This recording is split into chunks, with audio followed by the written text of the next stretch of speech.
말씀드린 것처럼 재학생 수가 한 절반 정도로 들면 사실 비수도권에 있는 대학들은 거의 지금 살아남기 어려운 상황이 될 것 같습니다. 그래서 문제는 모든 지방에 있는 국립이든 사립이든 대학들을 살릴 수는 없다는 것이 일단 인식이 되어야 될 것 같고요. 그렇다면 그 다음 단계에서는 그 중에서 그래도 살아남을 것들을 빨리 선별을 해서 빨리 명성을 쌓고 성장할 수 있도록 지방에서 변화가 있어야 된다는 그런 시스템을 만들어야 된다는 것이 문제고요. 글로컬 사업이든 아니면 지자체 통해서 뭔가 선별을 하든 그 중에서 경쟁력 있는, 그러니까 수요에 맞추어서 교육을 하는 정말 경쟁력을 갖춘 대학들을 빨리 만들어내는 것이라고 생각이 됩니다. 죽이지 않는 것이 아니라 어차피 줄어들 거면 그 중에서 확실한 대학들 몇 개는 꼭 살아남도록 해야 된다는 것이고요. 그런 면에서 중요한 것은 지방에 있는 대학들이 수요자 중심, 학생들의 선택을 받는 것들 중심으로 해서 살아나야 된다는 말씀인 것이고요. 지방 대학들은 지방에 있는 기업들하고 협력을 할 수밖에 없고 그걸 강점으로 내세워서 또 학생들을 유치할 것이기 때문에 산학 협력도 저는 당연히 자연스럽게 됐다고 생각이 됩니다. 아무리 정부든 중앙정부든 지방정부든 앉아서 사전적으로 판단하기는 엄청 어렵다고 생각이 됩니다. 결국은 학생들에게 산학협력 잘하고 교육 잘해가지고 가치 있는 어떤 교육 활동을 하는 그런 대학들이 선택이 되어야 된다고 생각이 되고요. 그것은 중앙정부든 지방정부의 어떤 사전적인 평가가 아니라 사후적인 학생들의 평가를 통한 이 선별이 되어야 된다고 생각이 됩니다.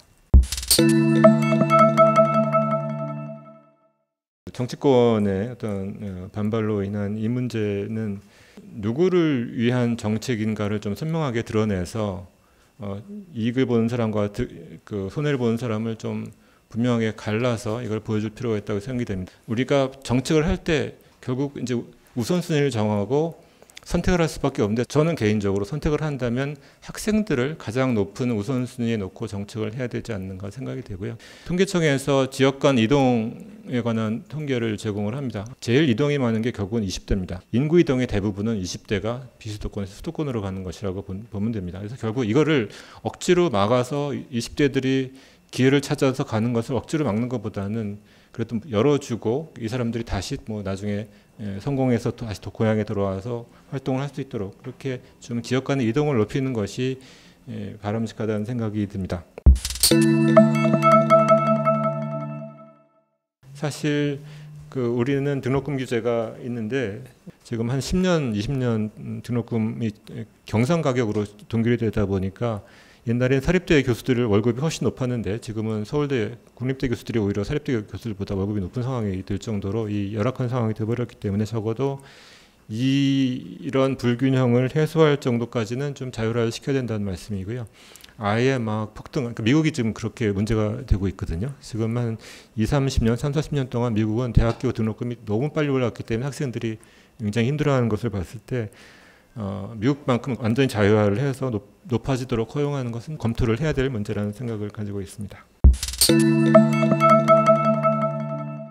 예컨대 이제 입학 정원을 풀면 서울에 있는 이 몇몇 대학들이 정원을 확 늘려가지고 장사를 하기 시작한 것이 아니냐라는 의문을 제기하시는 분들이 계속 있습니다. 대학의 규모를 어느 정도까지 늘릴 것이냐 이렇게 풀어줄 경우에 그 문제는 앞으로 예측하기는 좀 어렵지만 적어도 무한정 늘리지는 않을 것이다 라는 생각은 가지고 있습니다. 표 5의 세 번째 줄에 대학 재학생 수가 있는데요. 수도권 사립이 이제 기준이 되고요. 수도권 국공립은 그거보다 좀 작습니다. 반면에 비수도권 국립은 좀 많고요.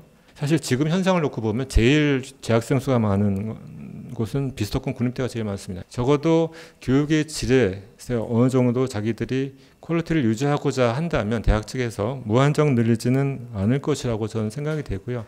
그래야지 자기들의 명성도 유지가 되고 앞으로 또 좋은 학생들을 더 모집할 수 있다고 생각이 듭니다.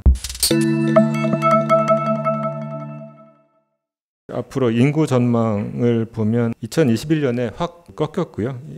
이 상태가 한 5년 정도 되다가 다시 한 5년 후에 또 학령 인구가 확 또 줄어드는 그런 패턴을 보이고 있기 때문에 앞으로 한 5년 이내에 이런 구조 조정이 이루어져야 5년 정도 지났을 때 이 절벽처럼 이 학령 인구가 떨어지기 전에 어떤 지역에 좋은 대학들이 몇 개 번창할 수 있도록 이렇게 해야 되지 않을까 생각이 됩니다.